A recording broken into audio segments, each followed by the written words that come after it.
안녕하세요 여러분, 연세대학교 이정우입니다.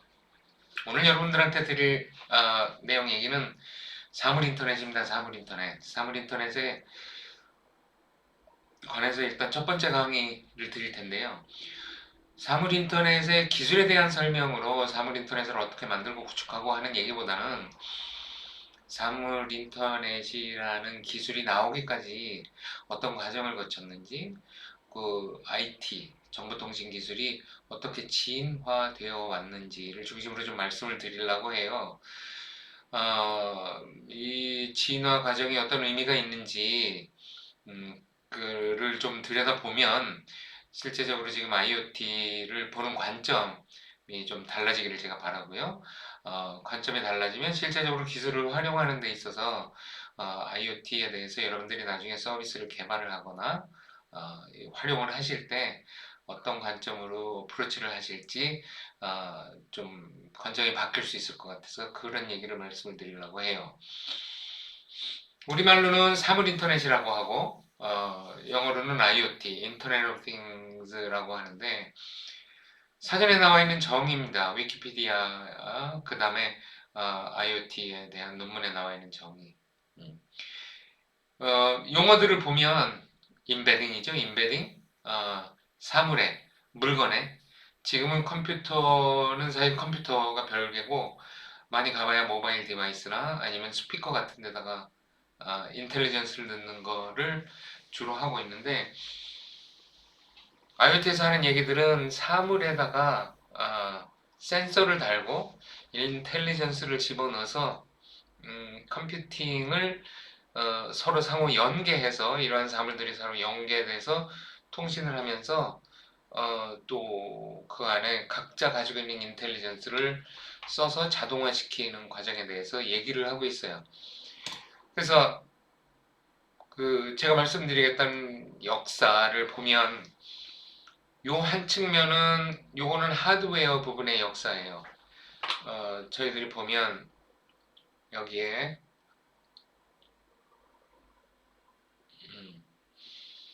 여기 89년에 애플 나왔고 그 전에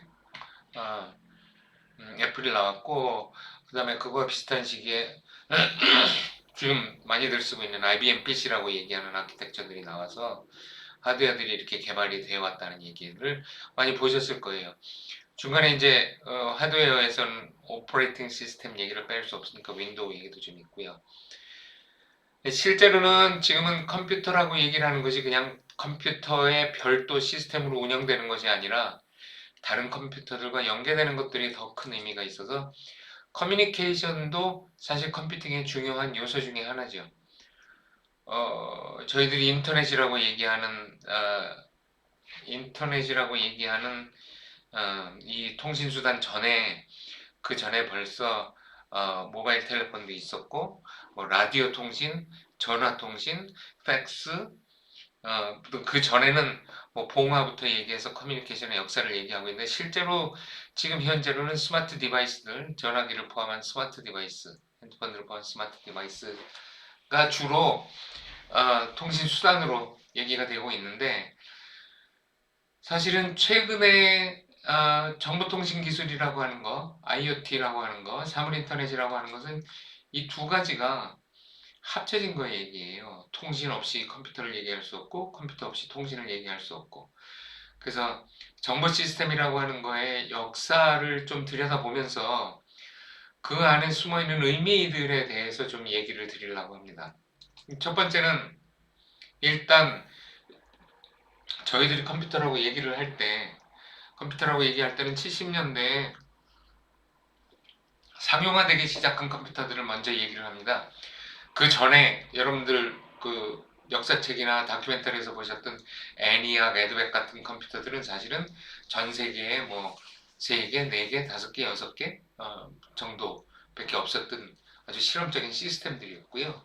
실제적으로 비즈니스들이 컴퓨터를 자기네들의 운영 체제로 직접적으로 쓰기 시작한 거는 70년대 들어와서 그리고 그때 그거의 징표라고 할 수 있는 거는 IBM 사에서 나온 IBM 시스템 360이라고 여기 지금 사진에 넣어놨습니다. IBM 시스템 360이라고 하는 시스템이 사실은 비즈니스들이 우리의 매일 생활에서 쓰기 시작한 첫 번째 컴퓨터 시스템이에요.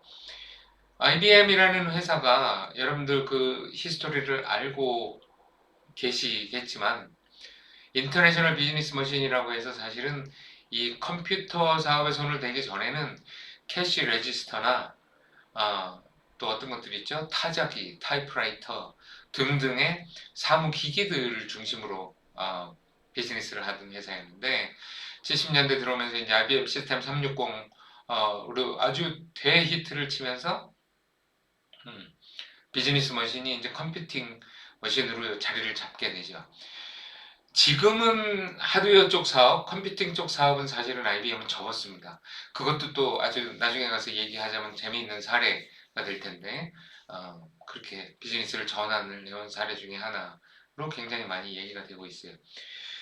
IBM 시스템 360에 대한 얘기를 하다가 좀 길어졌는데 70년대 이 컴퓨팅 파워를 비즈니스들이 쓰기 시작하면서 제일 먼저 쓴 시스템, 아주 기본이 되는 시스템을 트랜잭션 프로세싱 시스템이라고 불러요. TPS라고 약자를 쓰기도 하고 트랜잭션 프로세싱 시스템이라고 얘기를 하는데 트랜잭션이라고 하는 거는 비즈니스에서 상거래의 각각의 단위를 얘기를 하는 거죠. 여러분들 뭐 편의점 가서 물건을 하나 사면 물건을 사고 돈을 받고 물건을 주고 영수증을 주고 받고 해서 트랜잭션을 하나를 끝내죠. 그래서 그거를 트랜잭션이라고 하고 이러한 비즈니스 트랜잭션들을 그 전에는 사실은 장부도 기록을 하고 종이로도 기록을 하고 영수증을 수기로 끊어주기도 하고 영수증에 먹지를 넣어서 뭐 한 장은 주고 한 장은 자기네들이 비즈니스에서 다시 키핑을 해서 나중에 그걸로 장부 정리를 하고 하던 그 트랜잭션 프로세싱 기본적인 비즈니스의 각각의 액티비티들을 레코딩을 하기 시작을 합니다. 그래서 그 시스템을 트랜잭션 프로세싱 시스템이라고 부르고요. 이 용어가 나오기 시작한 게 이제 70년대 말, 70년대 중반에 시작을 했고 이제 트랜잭션 프로세싱을 쭉 하다가 보니까 트랜잭션 중에서 좀 예외적인 상황들에 대해서 그것들을 잡아내는 시스템들을 개발을 합니다. 당연히 그렇게 되겠죠. 뭐 편의점에서 계속 팔다가 정상적인 트랜잭션이 아니고 좀 예외적인 트랜잭션들이 일어나는 것들에 대해서 경영하는 사람들이 관심을 가져야 될 만한 것들을 뽑아주는 시스템. 뭐 너무 간단하게 정의를 내리는 것일 수도 있는데 그런 역할을 하는 시스템을 그 당시에 매니지먼트 인포메이션 시스템이라고 해서 경영 정보 시스템이라는 용어로 그런 시스템들을 지칭을 하기 시작을 합니다. 그죠? 70년대 말에 TPS하고 MIS라는 것이 기업에 등장하기 시작하고 하드웨어는 이제 IBM 360. 통신에 관해서는 아직 그때까지는 기업에서는 많이 활용을 하지 못했어요. 왜냐하면 비쌌거든요. 그리고 없었고 그때 통신이라고 얘기하는 건 이제 겨우 전화놓고 그 다음에 지금은 거의 안 쓰지만 이제 팩시밀리라고 하는 통신 수단 정도였기 때문에 컴퓨터들이 연결된다고 그러는 건 생각할 수 없었던 시절에 컴퓨터를 쓰기 시작한 게 이제 TPS, MIS. 제가 쓰는 비유는 이런 형태의 컴퓨터 시스템들은 좀 뭐라고 얘기할까요? 좀 섬같이 된 거, 정보의 섬, 내가 쓰는 정보들을 우리 섬에다가 모아놓은 거. 그래서 여기 그림에 보시면 데이터 스토리지라고 얘기를 하는 게 이 사진에 있는 테이프, 마그네틱 테이프 같은 걸 많이 썼고 이 시스템이 사실은 별도의 시스템으로 운영이 됐던 아주 전형적인 정보의 섬 시스템 첫 번째 히트작이었고요. IBM 360. 80년대 들어오기 시작을 하면서 전략 정보 시스템이라는 용어가 등장을 합니다. 그 전에 TPS, Transaction Processing System, 그 다음에 MIS, 경영 정보 시스템 하다가 그 다음에 전략 정보라는 전략 정보 시스템이라고 정보 시스템을, 정보 기술을, IT를 전략적으로 활용을 할 수 있겠다. 지금은 당연한 거로 받아들여지지만 그 당시에는 전략정보 시스템이라고 하는 것이 굉장히 새로운 개념으로 비즈니스한테 다가왔어요. 그 예를 보여드릴게요. 그 예는 제가 여기서 예로 사례로 설명을 드리고 정보의 서음 다음에는 자연스럽게 그 비유가 메타포가 어떤 것이겠어요. 그 다음에 메타포는 섬들끼리 연결이 되는 통신선을 통해서 섬들끼리 연결이 되는 정보의 군도 같은 형태의 시스템들이 나타나기 시작합니다. 첫 번째 예로 들고자 했던 게 세이버라는 시스템이에요. 세이버라고 하는 시스템인데 항공사의 예약 시스템입니다. 항공사의 예약 시스템. 지금 여기 제가 보여드리는 이 파워포인트의 왼쪽 위에 있는 그림, 이게 컴퓨터가 도입되기 이전에 항공사가 비행기의 그 좌석 예약을 관리를 하던 매뉴얼 시스템이에요. 8명의 사람들이 둘러 앉아서 이 가운데 빙빙 돌아가는 그 서류함이죠. 일종의 서류함이죠. 서류함을 가운데다 놓고 8명이 둘러 앉아서 전화로 예약을 받는 시스템입니다. 컴퓨터가 없다고 생각을 해보세요. 컴퓨터가 없다고 생각을 해보면 사실은 컴퓨터가 없으면은 그 당시 정보 프로세싱은 사실은 종이하고 펜 그리고 통신은 전화기가 다였었는데 여기 한 칸 한 칸이 비행기 한 대. 서울에서 부산을 가고 서울에서 뉴욕을 가고 뉴욕에서 시카고를 가는 비행기 한 대를 종이 한 장에다가 비행기 그림을 그렸는지 안 그렸는지는 모르겠는데 어쨌든 좌석 배치표가 있었겠죠? 좌석 배치표에 뭐 1A, 1B, 1C 이렇게 해서 쭉 해서 그 비행기 사이즈에 따라서 좌석을 배치를 해놓고 한 사람이 예약을 하고 돈을 내면 한 사람 자리를 이렇게 체크를 하는 시스템이죠. 지금 생각하면 거의 불가능한 정도의 오퍼레이션이었겠죠?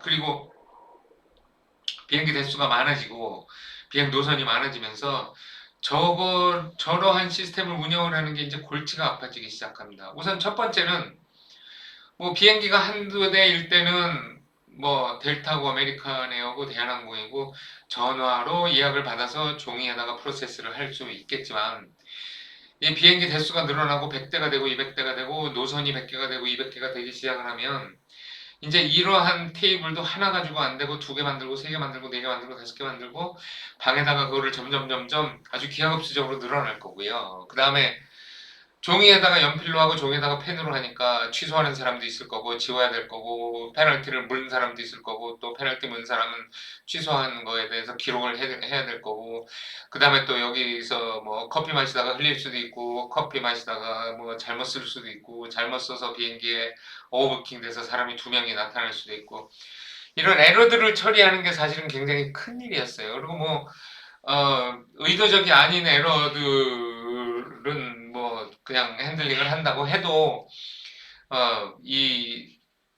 그 에러가 나는 비율이나 이런 것들이 이제 점점 높아지기 시작을 하면서 이제 문제가 되죠. 그래서 가장 큰 골치 아픈 일들 중에 하나였어요. 항공사 입장에서. 그래서 이 재미있는 그 스토리, 이 뒤에 숨어 있는 그 일화는 그 아메리칸 에어가 그 당시에 미국의 비행사 8개인가 중에서 한 회사였었고 아메리칸 에어의 그 회장님이 아메리칸 에어를 타고 LA에서 뉴욕으로 이제 출장을 갈 때 회장 이름이 스미스였거든요.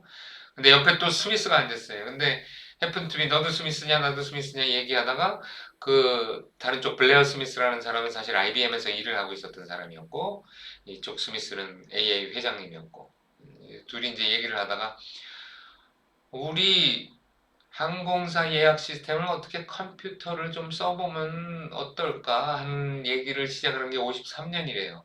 53년이면 IBM 시스템 360이라고 제가 상용화된 거 얘기가 나오기도 벌써 한 20년 전이죠. 거의 70년, 60년, 50년이니까 한 15년 정도 전에 그때 이제 애니악 에드박 같은 거 개발하는 사람들 얘기를 이렇게 들으면서 그런 걸 할 수 있겠냐 했더니 IBM에서 그거 좋겠다 하면서 서로 이제 IBM에서 가서 검토를 하고 뭐 높은 사람이었겠죠. 그래서 얘기를 하고 해서 그 계약을 성사시키는데 4년이 걸렸대요. 그래서 57년에 이제 공식적으로 계약을 하고 그 다음에 한 3년에 걸쳐서 실험 시스템을 3년에 걸쳐서 개발을 해서 57년에 오픈을 했대요. 57년에 오픈을 하고 실제적으로 자기네들 회사에서 내부적으로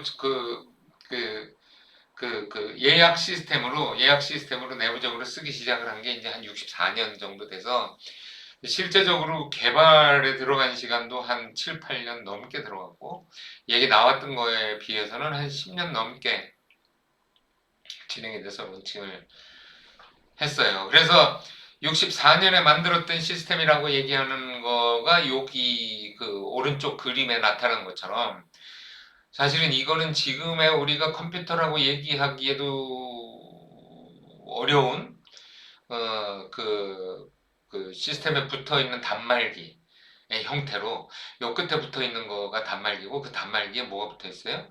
지금 같은 키보드가 아니라 이거 완전히 IBM 타작이죠. 여러분들 IBM에서 아주 컴퓨터 전에 히트 쳤던 그 IBM 볼 타작이 치크치크치크 하고 볼이 돌아가면서 타자를 치는 IBM 볼 타작이 뒤에 단말기, 컴퓨터 단말기가 붙어 있고 옆에 컴퓨터 단말을 작동하기 위한 그 오퍼레이팅 장치들도 이렇게 붙어 있는 게 사실은 그 여기 64년에 실제로 그 공식적으로 론칭이 된 프로덕트였고요.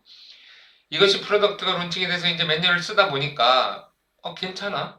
쓸만해. 그래서 72년도 6년 7년 후에 역시 또 IBM에서 IBM 시스템 360으로 이 시스템을 포팅을 합니다. 포팅이라는 용어는 거기 있는 프로그램들과 내용들을 전부 IBM 시스템 360 포맷으로 바꿔서 몇 년을 걸쳐서 바꿔서 IBM 시스템 360으로 넣고 써보니까 좋거든요. 그래서 또 몇 년 써봤어요. 몇 년 써보고 내부적으로 뭐가 좋아지고 뭐 사람들도 좋아하고 하는 걸 한 4년을 하다가 76년에 이제 세일즈맨이 아이디어를 낸 게 우리 이 시스템을 이제 한 가지 여기에서 이제 좀 중요한 그 비즈니스 구조는 이런 식으로 레저베이션을 할 때 예약을 이렇게 그 파일 시스템으로 8명이 모여가지고 전화 받아서 종이로 할 때 사실 이 사람들은 개별 고객들한테 전화 받기 어렵죠.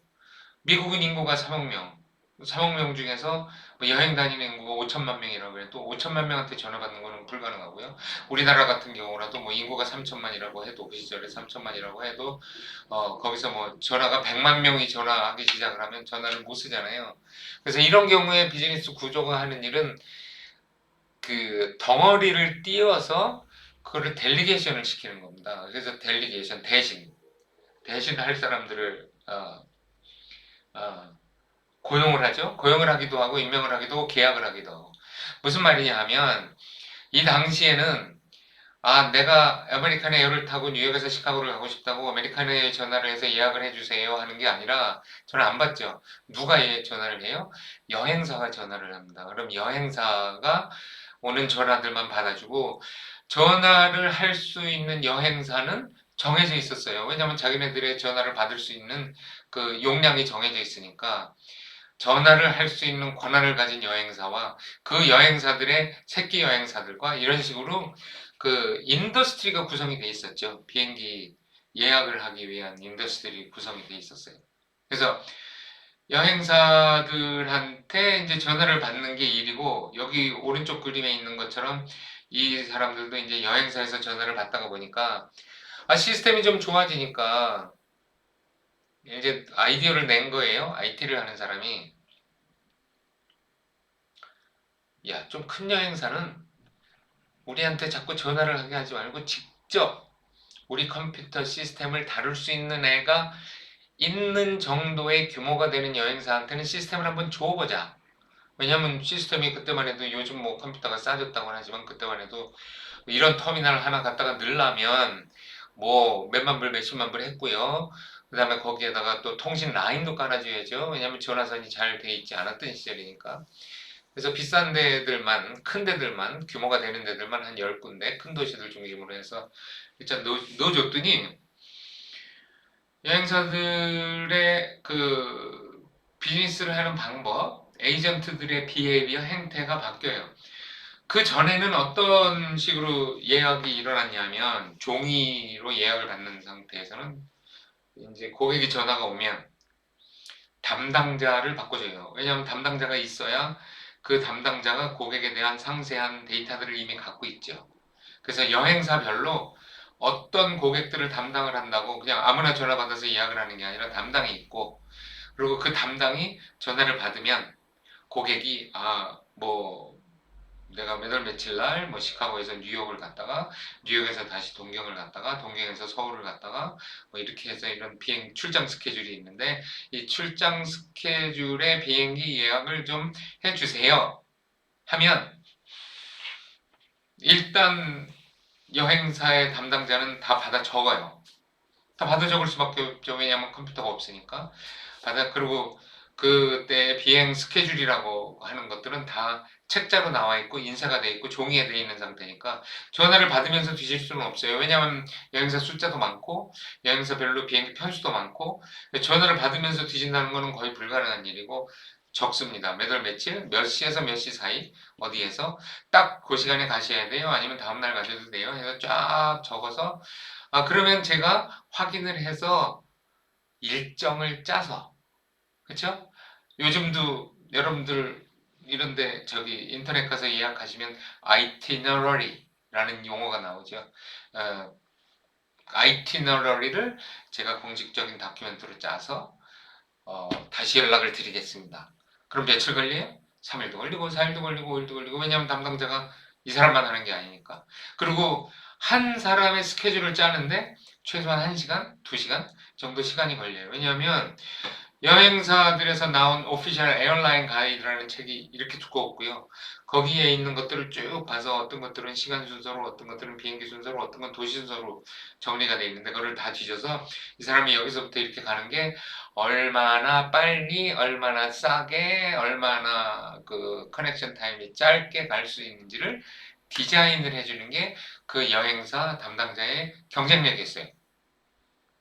그리고 물론 빨리 전화를 해줘야 되겠죠. 걔는 왜 이렇게 전화 안 와? 하고 컴플레인이 들어가고 그 다음에 누가 더 잘한다는 소개가 들어오면 바꾸면 되니까. 그죠? 그래서 그 사람들이 인텔리전트하게 하던 일들인데 이 IBM 시스템 360 이 시스템 이름이 세이버라고 지었어요. 세이버라고 53년도에 시작이 됐기 때문에 뭐의 약자냐 하면 Semi Automated Business Research Environment. 지금처럼 멋있는 이름이 아니라 반자동화된 비즈니스 환경인데 어떤 환경? 연구하는 환경. 아직 확신이 없다는 얘기예요. 연구하는 세이버라는 걸로 만들었기 때문에 아직 이제 초기 단계이기 때문에 아직 자신이 없으니 리서치 인바이러먼트라고 만들었는데 그래서 10군데 시스템 10군데의 그 큰 여행사들한테 갖다가 깔았더니 여행사들의 이 예약 고객을 대하는 행동에 한 가지 절차가 더 들어갑니다. 다 받아 적어요. 다 받아 적고 어디서 어디 가신다고 다 이렇게 해서 받아 적고 정리를 한 다음에 다시 한번 물어봐요. 혹시 아메리칸 에어 타시는 것도 괜찮으시면 왜냐면 뭐 마일리지랑 뭐랑 여러 가지 이해관계가 있을 테니까 괜찮으시면 제가 이 스케줄은 지금 봐드릴 수 있어요.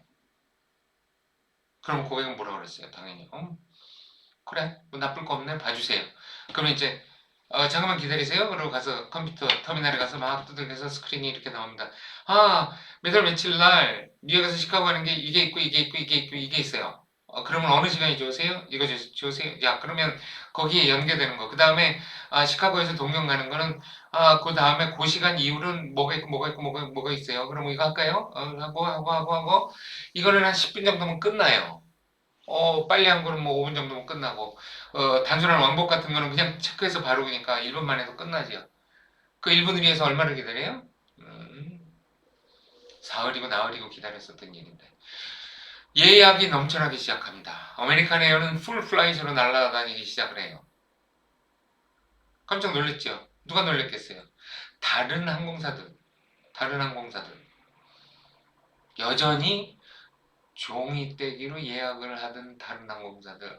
우리 땅 짓고 헤엄치기 비즈니스라고 하던 그런 회사들의 예약률들이 뚝뚝뚝뚝 떨어지기 시작합니다.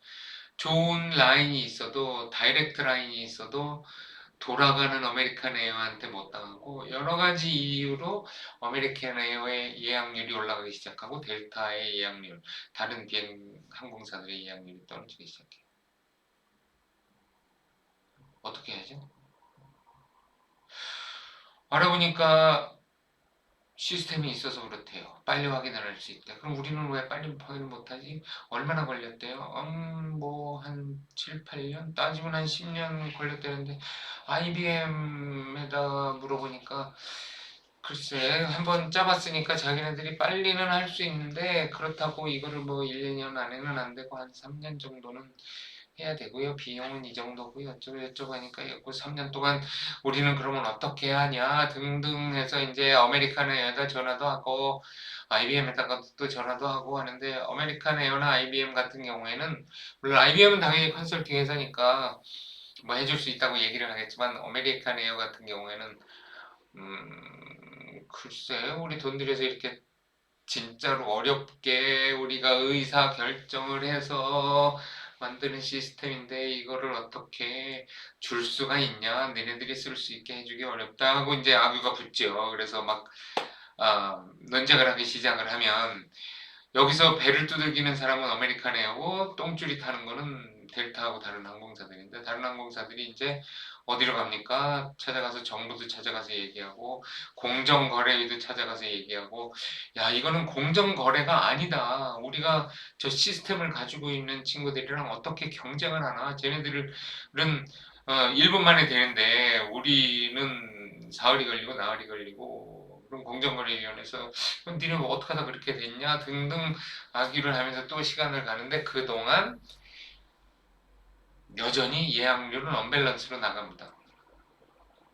그래서 겨우 좋은 변호사 사고 뭐 해서 이제 이겼어요. 공정거래에서 판정을 받았어요. 어떻게 판정을 받아? 시스템을 주라고 그럴 수는 없잖아요. 그러니까 시스템을 쓸 수 있게 해줘라. 그러면 시스템을 쓸 수 있게 해주는 걸 버티고 버티다가 아메리칸 에어가 그래 못 이기는 척 하고 그 다음에는 뭐라 그래요?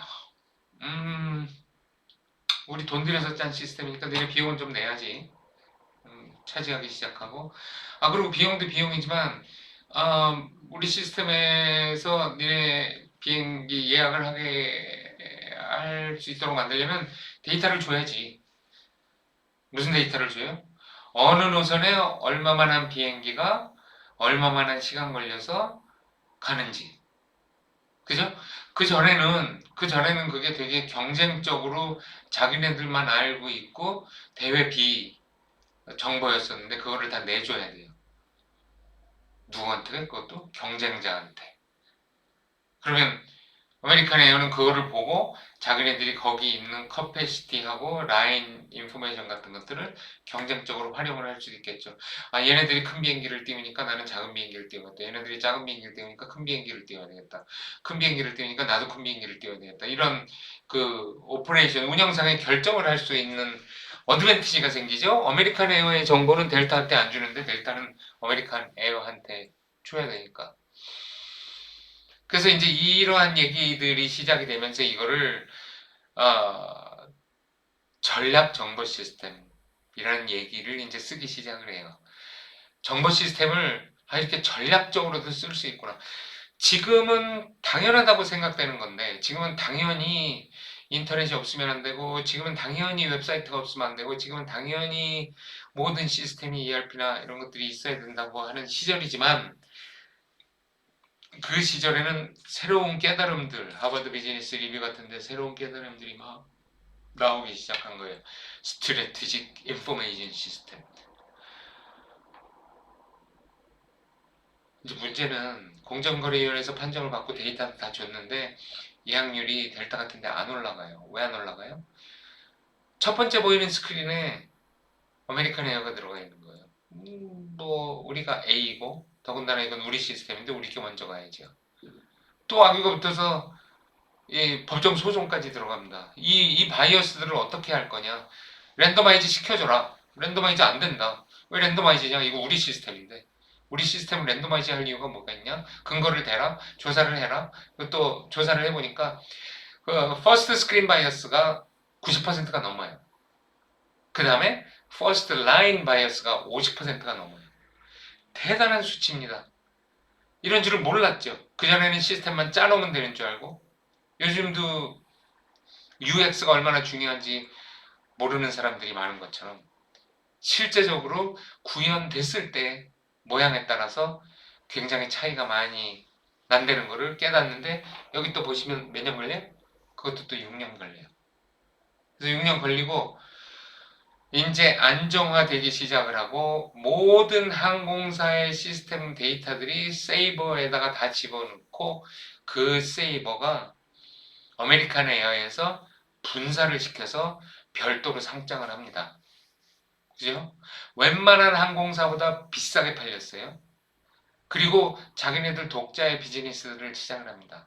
지금 여러분들 혹시 이 사이트를 쓰시고 계시는 분도 있으신지 모르겠는데 트래블러시티라는 사이트에서 여행 예약을 할 수도 있고 자기네들 사이트를 시작을 했고 당연히 그 다음에는 자기네들 항공사 입장에서 여기에 레저베이션 시스템을 센트럴라이즈 시킨 플랫폼을 만들어 놓은 후에 당연히 그 다음에 비즈니스 단계, 다음 단계로 여기에다 호텔과 렌터카와 자기네 항공사에 부대되는 다른 트래블 릴레이티드 비즈니스들을 붙이기를 노력을 합니다. 트래블러시티가 그겁니다. 처음으로 그거를 시작을 했는데 그리고 2000년에 일단 뉴욕 스탁 익스체인지에 일단 상장을 했고요. 다음 스토리도 또 재밌는 얘기가 이 지금 우리가 얘기하는 플랫폼 비즈니스라고 얘기하는 거에 아주 시초적인 형태죠. 그래서 누구든지 비행기를 예약을 하려면 세이버로 들어가고 세이버에서 기초 데이터를 가져옵니다. 나중에는 다른 회사에서는 별도의 시스템을 짜는데 별도의 시스템을 짜더라도 이런 코어 데이터베이스나 코어 모듈들에 대해서 코어 모듈들을 다시 짜는 거는 일단 비용상으로도 좀 어드밴티지가 별로 없고요. 그 다음에 두 번째는 이미 여기 데이터들이 다 들어가서 운영이 되고 있는 플랫폼이 있기 때문에 이 플랫폼에 붙이는 작업을 해요. 무슨 말이냐 하면 이 플랫폼이 인터내셔널 스탠다드, 국제적인 표준으로 자리를 잡아요. 그래서 지금 여러분들 위키피디아 같은 데 찾아보시고 인터넷 찾아보시면 글로벌 디스트리뷰션 시스템이라는 용어 GDS라고 얘기를 하는 거는 세이버에서 시작을 했던 이 각 항공사들의 비행기 레코드들의 아주 기초적인 구조로 자리를 잡습니다. 그 세이버가 미국에서 시작이 됐으니까 처음에는 미국, 그 다음에 유럽의 항공사, 아시아계의 항공사들이 다 붙어서 거기서 하다가 데이터베이스가 거기 하나가 있으니까 예를 들면 이제 유럽에서는 불편한 거예요. 왜냐하면 국제전화요금 내야 되고 연결도 안 되고 뭐 어쩌고저쩌고 인터넷이 많이 안 좋던 시절이었으니까 그래서 자기네들 따로 만들어요. 그래서 유럽에다가 DHISC라고 독일이 중심이 돼서 따로 만들고 그 월드스팬이라고 그러는 건 이제 동남아 계열의 아마데우스, 갈릴레오 같은 이 대륙별 시스템들이 별도로 나타나기 시작해요. 플랫폼 형태고 여기에다가 각각 비즈니스의 운영들이 연결이 되기 시작하죠. 특정 비즈니스들이 연결이 되기 시작하니까 이제 군도라는 용어를 저는 썼어요. 정보의 군도, 정보의 섬이었다가 섬들이 연결이 되기 시작해 부분적으로 연결이 되기 시작하는 겁니다. 그래서 이 GDS가 지금 전 세계는 사실은 표준이고요. 여러분들 왜 비행기 타실 때 아직도 그 외워야 되시는 번호가 있죠. 뭐 오지 234. 왜냐하면 어디를 가든지 내가 예약 번호를 봐도 오지 234라고 써 있고 공항에 가서 이 안내판을 봐도 오지 234라고 써 있고 다 오지 234라는 숫자를 기억을 하면 다니시기가 굉장히 편해요. 물어보는 사람도 오지 234라고 물어보고 나중에 출입국 증명서 했을 때도 오지 234라고 써야 되고 그 비행기 넘버 코드가 이게 세이버에서 그때 표준화된 코드가 아직도 전 세계적으로 쓰이고 있는 거예요. 이렇게 좀 찍었으면 좋겠죠. 쓰는 사람 입장에서. 서울에서 부산 가는 아시아나 항공 아침 10시 30분 비행기. 그게 우리가 쓰는 용어인데 컴퓨터가 쓰는 용어는 오지 134예요. 예? 손을 대고 고칠 수가 없어요. 왜냐하면 전 세계가 다 그 플랫폼을 쓰고 있기 때문에. 이런 것들이 나중에 혹시 다른 이론을 보실 때 있으면 Path Dependency라는 용어로 설명되는 용어들입니다. 여기까지가 GDS 얘기가 전략정보 시스템이고 정보의 군도 정도의 얘기까지 했어요. 요 뒤에 이제 90년대, 2000년대 얘기는 다음번 시리즈에서